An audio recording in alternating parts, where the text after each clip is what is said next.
What would you do to help another airman? For some members of Schriever Air Force Base, dragging a fire hose, carrying a litter, rolling a huge tire, shooting an arrow, and riding 4+ miles was one way. But how does rolling a huge tire, carrying a litter, riding a bike, dragging a fire hose, and shooting an arrow help a fellow airman?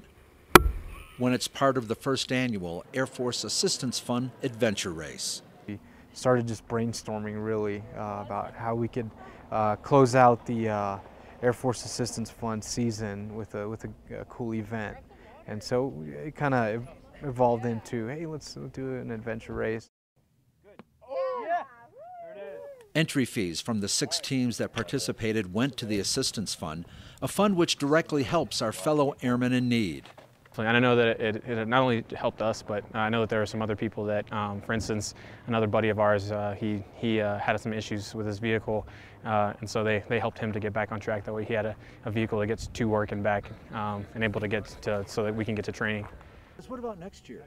Next year, well, hopefully we can have another one, and I've asked for all the teams to go back to their units and talk to them and say, hey, this was a really cool event, and maybe next year the rest of the squadrons and everybody else could maybe come out here and join the event, whether it's competing or having a burger burn out here or something that could help raise even more funds.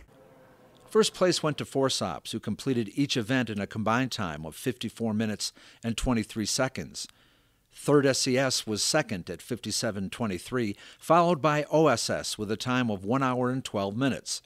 FORSOPs number 2, CES, and SCS round out the finishers. But this story is not just about them. It's also about you and your commitment to help your fellow airmen. Think of a good country breakfast. The chicken is involved, but the pig is committed. In today's Air Force, you can't afford to be the chicken. The Air Force Assistance Fund Drive runs through April 26th. From 50th Space Wing Public Affairs, I'm Greg Holmes.